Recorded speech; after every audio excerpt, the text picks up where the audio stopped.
Assalamualaikum warahmatullahi wabarakatuh.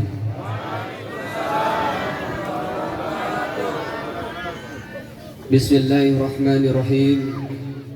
Alhamdulillahi rabbil alamin.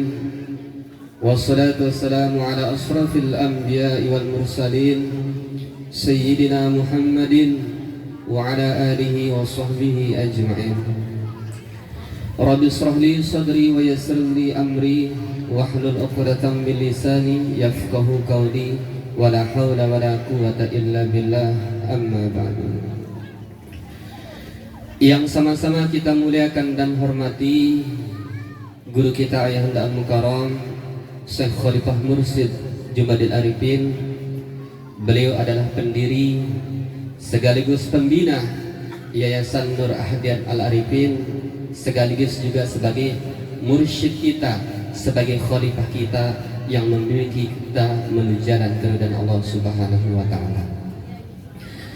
Yang saya hormati juga, ini kita kedatangan tamu, yaitu calon anggota DPD RI, yaitu Mbak Mirah Midadan Fahmid. Selamat datang di Yayasan Nur Ahdiat Al-Arifin. Yang saya hormati pula Gubernur NTB atau pejabat yang mewakili, Wakil Bupati Lombok Barat atau pejabat yang mewakili, kemudian anggota DPRD Kabupaten Lombok Barat, kemudian para tuan guru, kepala perangkat daerah Kabupaten Lombok Barat, camat, kapolsek, dan para kepala desa sekecamatan Narmada, tokoh agama, tokoh masyarakat, wabil khusus jamaah Thariqah Naqsabandiyah dan masyarakat yang hadir pada kesempatan hari ini. Alhamdulillah, kita bersyukur kepada Allah. Allah berikan kita nikmat yang sangat besar. Yang pertama yaitu nikmat menjadi umat Nabi Muhammad SAW. Nikmat besar yang kedua bagi kita jamaah Thariqah, Allah titipkan kepada kita satu kalimat yang akan terus kita sebut di dalam qalbi kita.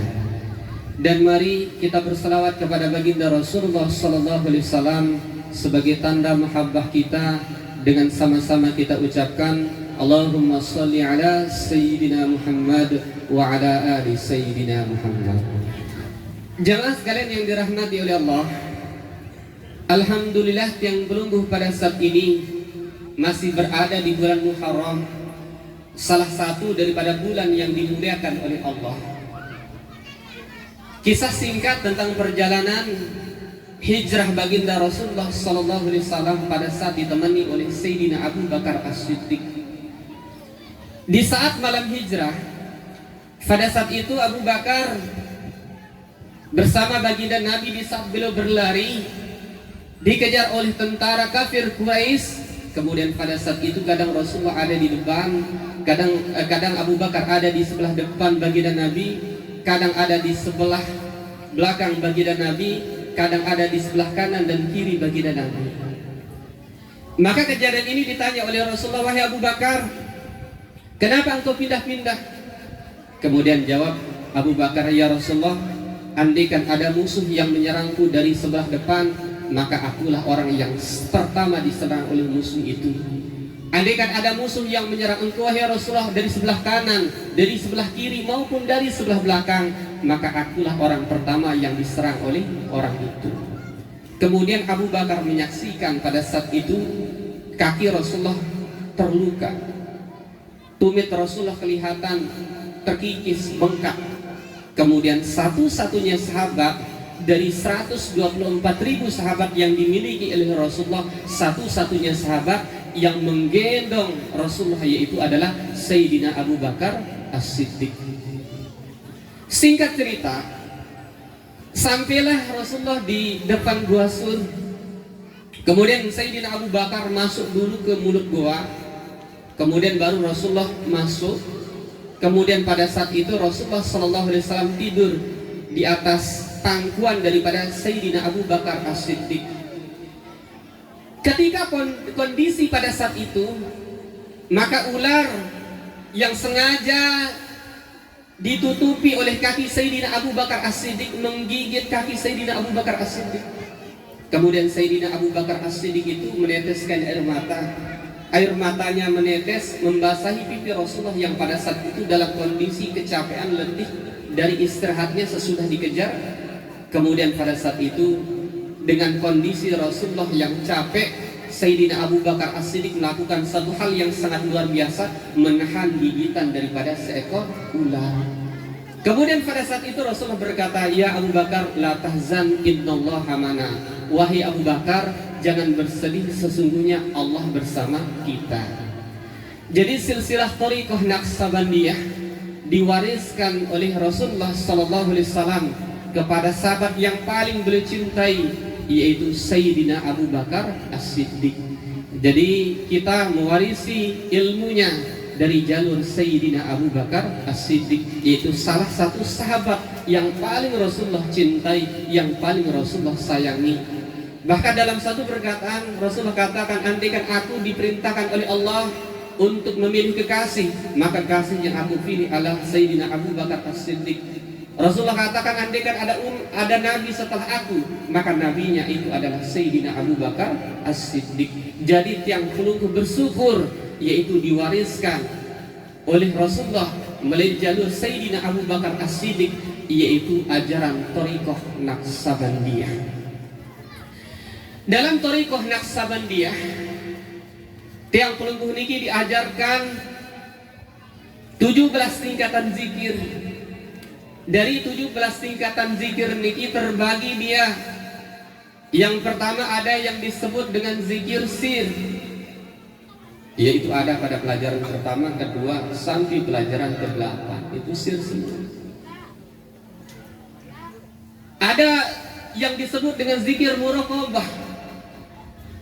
Itu digabung, dia ada pada pelajaran yang ketiga sampai pelajaran yang ke-8.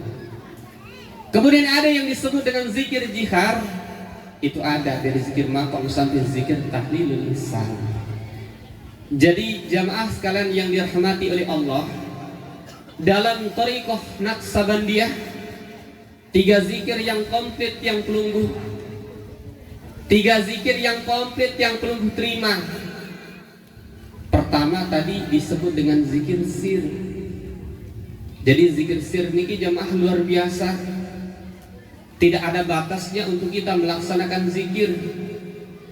Walaupun kita berzikir di kamar kecil boleh. Walaupun kita berzikir dalam kondisi buang hajat boleh. Karena itu sifatnya terucap di dalam qalbi tiang pelungguh. Jadi kalau kita ucapkan kalimat ini, zikir sir ini ketika kita ucapkan, yang warisan ini bersumber dari Sayyidina Abu Bakar As-Siddiq, maka insya Allah jamaah yang dirahmati oleh Allah, tiang pelungguh akan memperoleh satu hal yang sangat luar biasa di dalam diri kita, yaitu apa? Kedekatan dengan Allah. Karena dikatakan di dalam hadis qudsi, wa ana ma'ahu idza zakarani, aku bersama hambaku jika hambaku itu menyebutku. Jadi ketika seorang thariqah Naqsabandiyah dengan zikir sirnya, kolbinya hidup dengan zikir tersebut, maka insya Allah wa ana ma'ahu idza zakarani, aku bersama hambaku jika hambaku itu menyebutku. Bersamalah kita dengan rahmat Allah, dengan kasih sayang Allah. Bahkan kata Sayyidina Ali ketika bertanya kepada Rasulullah, ya Rasulullah, ayu tariqati aqrabu ila Allah, as'alu ala ibadillah afdaluha indallah. Ya Rasulullah, tunjukkan aku jalan yang paling dekat dengan Allah, jalan yang paling mudah dengan Allah, jalan yang paling afdal dengan Allah. Kemudian Rasul katakan kepada Sayyidina Ali, ya Ali, alaika bidawami zikrillah, wahai Ali, hendaknya engkau berkepanjangan dalam zikirmu kepada Allah. Kata Sayyidina Ali, an-nasu yazkuruna Allah, manusia berzikir kepada Allah. Ya Ali, kata Rasulullah, la taqumus sa'atu tabghu ala wajhil ardi may yaqulu Allah Allah. Wahai Ali, tidak akan datang hari kiamat selama masih ada orang di muka bumi ini mengucapkan kalimat Allah Allah. Ini hadisnya Sahih Bukhari Muslim. Jadi nikilah zikir, bagaimana mengucapkan kalimat Allah niki yang perlu pelajari lewat seorang guru mursyid. Jadi tidak bisa tanpa berguru. Jadi ada tekniknya, ada metodenya bagaimana zikir ini bisa kita ucapkan. Maka insya Allah bagaimanapun keadaan kita, sesuai dengan apa yang Allah katakan di dalam Quran, fa idza qara'tumus salata fadhkurullaha qiyaman wa qu'udan wa 'ala junubihim. Apabila engkau telah selesai dari urusan salatmu, maka sebutlah Allah, maka berzikirlah engkau kepada Allah tak kala engkau berdiri, tak kala engkau dalam kondisi duduk, tak kala engkau dalam kondisi berbaring, maka berzikirlah engkau kepada Allah.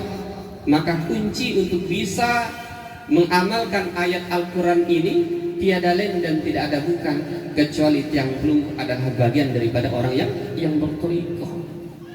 Ya, kalau duduk kita seperti ini masih bisa lisan ini mengucapkan la ilaha illallah. Tapi kalau duduknya di kamar mandi, ibu, kalau kita duduk di kamar mandi, apa boleh lisan ini mengucapkan la ilaha illallah? Itu tidak diperbolehkan, itu diharamkan. Maka pada saat itu masih kita bisa beribadah, yaitu dengan apa?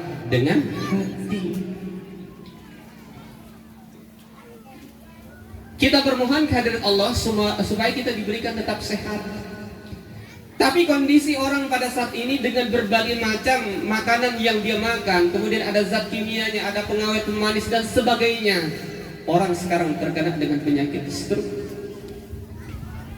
Kalau pecah pembuluh darah bagian badan, maka stroke-nya hanya kadang-kadang masih dia bisa bergerak, tapi sulit ngomong, sulit berkata-kata.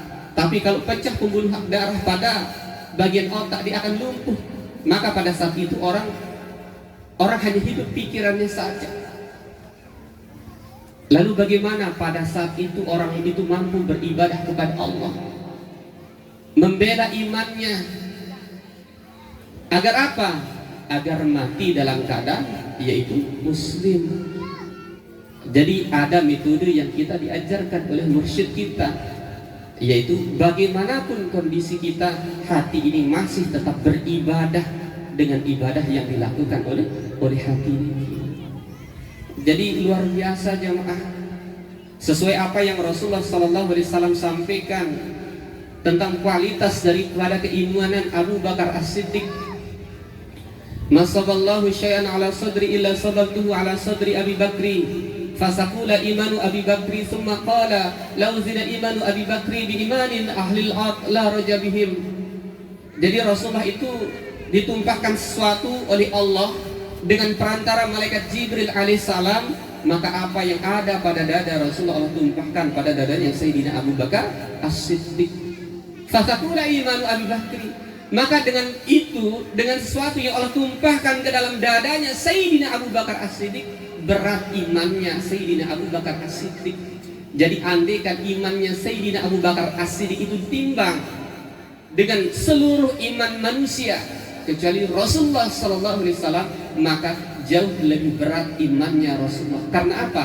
Karena satu rahasia yang dibalik daripada dada Abu Bakar As-Siddiq. Nah, inilah yang akan kita pelajari dalam ajaran thariqah. Itu tentang zikir sir jamaah, belum zikir muraqabahnya, belum zikir jiharnya. Jihar itu ada makomnya nanti. Ketika yang perlu lakukan ini, kerjakan ini, maka insya Allah yang perlu merupakan pewaris ilmu daripada Rasulullah SAW. Jemaah sekalian yang dirahmati oleh Allah, mungkin ini yang bisa saya sampaikan. Mudah-mudahan ada manfaatnya. Semoga Allah tetap jadikan kita istiqomah lisan ini mengucapkan la ilaha illallah. Kemudian Allah istiqomahkan qalbi kita agar berzikir selalu menyebut apa yang diperintahkan oleh hati kepada hati sampai hembusan nafas terakhir kita. Kurang lebihnya mohon maaf. Terima kasih. Wallahul muwaffiq ila aqwamit thoriq. Assalamualaikum warahmatullahi wabarakatuh.